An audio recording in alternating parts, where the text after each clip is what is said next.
आज का प्रश्न आया है रांची से और उसे पूछा है कविता मखीजा ने। यह प्रश्न समस्त मातृशक्ति की तरफ से है और उनका प्रतिनिधित्व करता है यह प्रश्न। तो आइए सबसे पहले हम यह प्रश्न कविता मखीजा के सुमधुर स्वर में सुन लेते हैं। भावपूर्ण स्वर है, हृदय की गहराइयों से उन्होंने यह प्रश्न पूछा है। तो आइए सबसे पहले प्रश्न पर हम अपना मन टिकाते हैं। स्वामी जी नमस्कार। आज मैं आपसे ये प्रश्न करना चाहती हूँ कि हाउसवाइफ अपने घर के काम के साथ साथ भक्ति के लिए वक्त कैसे निकाले, क्योंकि घर का काम तो कभी ख़त्म ही नहीं होता है और ऐसा मानना है कि हमें सुबह में ही पूजा करनी चाहिए। तो सुबह का समय घर के लिए बहुत ही व्यस्त समय होता है। अगर हम उस समय फ्री ही ना हों तो हम अपनी भक्ति, हम अपनी पूजा कैसे करें? कृपा करके इस पर थोड़े प्रकाश डालें। Thank you. यह प्रश्न निश्चित रूप से मातृशक्ति से सीधा सीधा जुड़ा है, क्योंकि सबसे पहले उठते ही पूरी घर गृहस्थी की जिम्मेदारी नारी को ही संभालनी होती है। और सबसे पहली बात तो यह जान लें कि भक्ति के लिए कभी भी अलग से समय निकालने की कोई आवश्यकता नहीं। ये गहरी बात है, सुनने में कुछ विचित्र लग रही होगी किंतु सत्य है। और मातृशक्ति के लिए तो विशेष रूप से, क्योंकि स्त्री चाहे कुछ भी हो, पत्नी हो, प्रेमिका हो, बहन हो, कुछ भी हो चाहे, लेकिन उन सब के बाद भी वह एक माँ है। प्रकृति की ओर से उसे एक ममतामयी हृदय मिला है। पत्नी होने के बाद भी वह पति की माँ ही होती है, क्योंकि हर प्रकार से वह अपने पति का ध्यान माँ के समान रखती है। सुबह से लेकर रात तक एक एक चीज़ का ख्याल वह अपने पति का रखती है। तो उसका जो मातृ रूपा होना है वह सबसे ऊपर है। और ऐसे में उसका जो कोमल और संवेदनशील हृदय है वह यही सोचता रहता है कि मेरा सारा दिन तो घर गृहस्थी के कामों में निकल जाता है, परिवार को देखने में निकल जाता है और मैं भक्ति मार्ग पर तो बढ़ ही नहीं पाता। तो उसको थोड़ा सा टर्न देना है, थोड़ा सा टर्न। अब कैसे देना ये आप समझ लीजिए, बहुत गहरी बात है। मानकर चलिए कि आप ऑन ड्यूटी कोई काम करते हैं तो आपको उसकी पूरी सैलरी मिलती है। ऑन ड्यूटी काम कर रहे हैं, मीटर आपका चल रहा है, आपकी तनख्वाह कटेगी नहीं, पूरा पैसा मिलेगा। तो यहाँ पर जितने भी घर गृहस्थी के काम है ना, उनको परमात्मा की ऑन ड्यूटी लगा देना है। सुबह उठकर बस एक बार जैसे ही आप उठते हैं, उठते ही सबसे पहले धरती माँ का स्पर्श कीजिए और उसे अपनी भ्रुकुटी मध्य यहाँ लगाइए, ऐसे प्रणाम कीजिए। सबसे पहला प्रणाम हो गया धरती माँ को। उसके बाद अपना दैनिक क्रियाओं से निवृत्त होने के बाद जहाँ पर भी आपका मंदिर बना है, इष्ट देव हैं, जो भी हैं, कुछ कहीं भी, उनको जाकर एक बार प्रणाम कीजिए। समझ लीजिए आप अपनी हाज़िरी लगा रहे हैं, अटेंडेंस। हाथ जोड़कर कहिए कि राम जी अब आपके काम पर हम लग रहे हैं। और उसके बाद आप भोजन बना रहे हैं तो ये सोचकर बनाइए कि ये ठाकुर जी का प्रसाद तैयार हो रहा है, मैं अपने घर के लिए भोजन नहीं बना रही। ये राम जी ने मेरे लिए जो अतिथि भेजे हैं, जिनमें मेरा परिवार है पूरा, ये परिवार अतिथि है राम का। तो राम के उन अतिथियों के लिए मैं भोजन तैयार कर रही हूँ। और सुमिरन करते समय प्रभु का नाम लेते लेते आप भोजन बनाइए, तो फिर वो भोजन नहीं बनेगा, प्रसाद बनेगा और पूरे समय आपकी भक्ति हो रही होगी। भोजन बनाते समय यदि आप किसी भी प्रकार का तनाव, क्रोध या कोई अन्य भाव रखती हैं तो वह सारा भाव भोजन में जाएगा और आपका परिवार विषाक्त भोजन करेगा। तो भोजन को प्रसाद बनाने की कीमिया, ये टेक्निक मैं बता रहा हूं।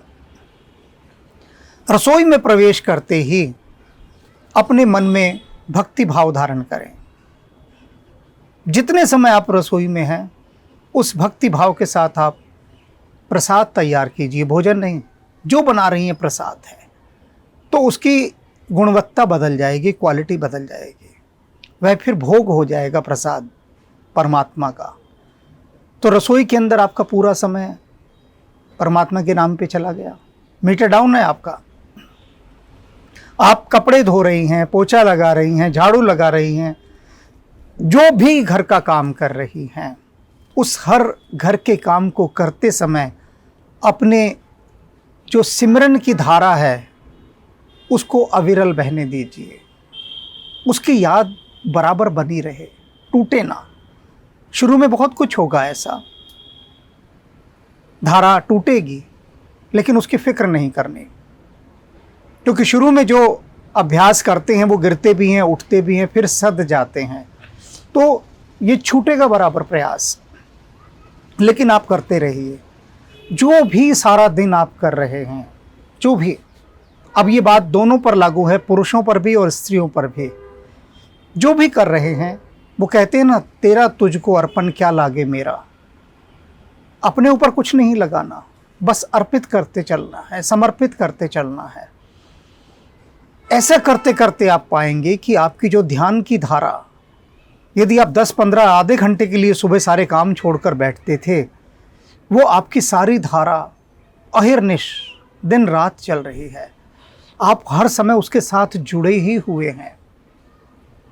अपनी वो जो लाइन है ना, वो डिस्कनेक्ट मत होने दीजिए।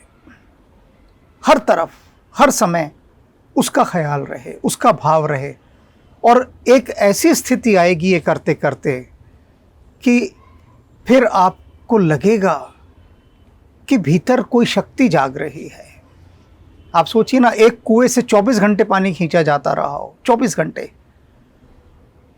रसरी आवत जाते सिल पर परत निशान। तो कुएं के किनारियों पर रस्सियों के कितने निशान पड़ जाते हैं, छाप पड़ जाती है। कोई एक बार सुबह सुबह पानी निकाल कर चला जाए, बात खत्म है, फिर अगले दिन सुबह आए, लेकिन सारा दिन जिस कुएं से पानी निकले। तो आप अपने हृदय के कुएं से सारा दिन भक्ति का जल खींचते रहिए, सारा दिन, हर समय। और खींचते खींचते ऐसी स्थिति आ जाएगी कि आपके हृदय पर हर जगह उसके निशान होंगे, उसकी उपस्थिति होगी, वो हर जगह आपके पास विद्यमान होगा। फिर भी मन ना भरे, फिर भी तो सबसे अच्छा क्या है कि सुबह जब आप उठे, जो मैंने पहली टेक्निक बताई थी, उठने के बाद जैसे ही आपने धरती माँ का स्पर्श किया और उसको माथे से लगाया, बस 5 मिनट के लिए आप शांत बैठ जाइए। 5 मिनट के लिए अपने बिस्तर पर ही, कुछ नहीं करना, और भीतर गहरे जाने का प्रयास कीजिए। भाव आपका अपना है। जिस किसी भी भक्ति भाव के साथ आप भीतर जाना चाहते हैं, जिस किसी भी भाव के साथ, जिस को भी आप अपना इष्ट देव मानते हैं, कोई भी हो, उसका भाव धारण करके 5 मिनट के लिए भीतर जाइए और फिर प्रणाम करके उठिए।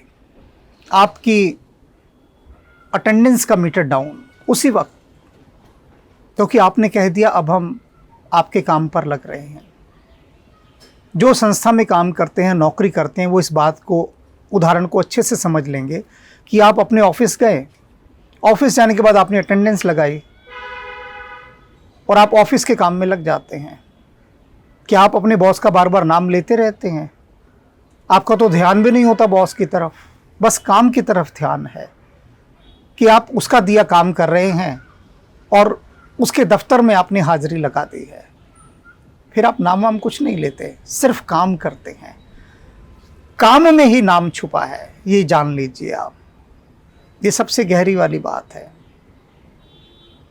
ये जो कार्य हैं जो परमात्मा ने दिए हैं, इनके माध्यम से ही यात्रा करनी है। तो 24 घंटे का ध्यान घटता है। फिर आप कुछ भी कर रहे हैं, किसी की निंदा भी कर रहे हैं, जाती तो नहीं ये आदत, साथ लगी रहती है। किसी की बुराई भी करनी है, किसी को कोसना भी है, बद्दुआ भी देनी है, गालियां भी देनी है, हजार धंधे हैं संसार के साथ लगे हुए। तो भगवान को साथ रखिए कि हे प्रभु, अब मैं इसे कोसने जा रही हूँ, अब मैं इसकी निंदा करने जा रही हूँ, अब मैं इस पर क्रोध करने जा रही हूँ। तो हे प्रभु, आप मेरे साथ रहिए, उन्हें हर काम में अपने साथ रखो। और धीरे धीरे आप पाएंगे कि आपके भीतर से ये जो सारे ईर्ष्या, क्रोध, घृणा, सब चीज़ें, आपको पता भी नहीं लगेगा। एक दिन आप देखेंगे, अरे कहाँ गई, मुझे क्रोध क्यों नहीं आ रहा, मुझे ईर्ष्या क्यों नहीं हो रही, घृणा क्यों नहीं मेरे भीतर पैदा हो रही। ये सब होंगे ही नहीं, एक दिन अपने आप विदा हो जाएंगे। तो ये बिना सैलरी के, बिना पैसा लिए 10-15 मिनट, आधा घंटा, 1 घंटे की पूजा मत कीजिए, मीटर डाउन कीजिए और फिर सारा दिन उसके नाम की माला जपिए। सारा दिन काम करते करते ऑन ड्यूटी। तो अपने को ऑन ड्यूटी रखना है हर समय, जो कुछ भी हो रहा हो। और जितना आप अपने हृदय को शांत रख सकें वह रखें, जितना शांत रख सकें, क्योंकि शांत जितना भीतर आपका अंतर्मन होगा उतना अधिक राम का प्रवेश संभव होगा। कोलाहल में वह नहीं आता, शोर शराबे में नहीं आता। आपके भीतर यदि क्रोध, ईर्ष्या, घृणा, इन सभी का शोर रहा तो मौन की शांति कैसे उतरेगी, उपासना कैसे उतरेगी। उपासना, भक्ति, ये तो गहरी शांति की अवस्थाएं हैं, शांत रस के। ये 2 सूत्र मैंने आज दे दिए, संभाल कर रखिएगा कि सुबह से रात तक हर काम को राम का नाम लेते हुए करना है, निरंतर, हर समय।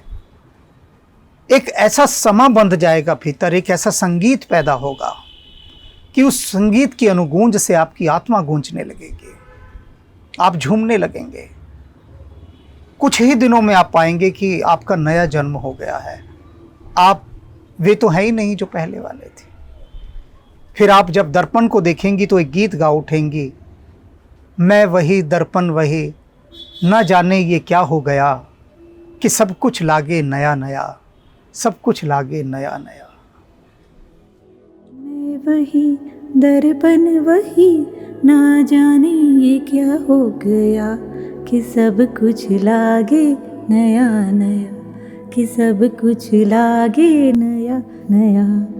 मैं वही दर्पण वही, ना जाने ये क्या हो गया, कि सब कुछ लागे नया नया, कि सब कुछ लागे नया नया।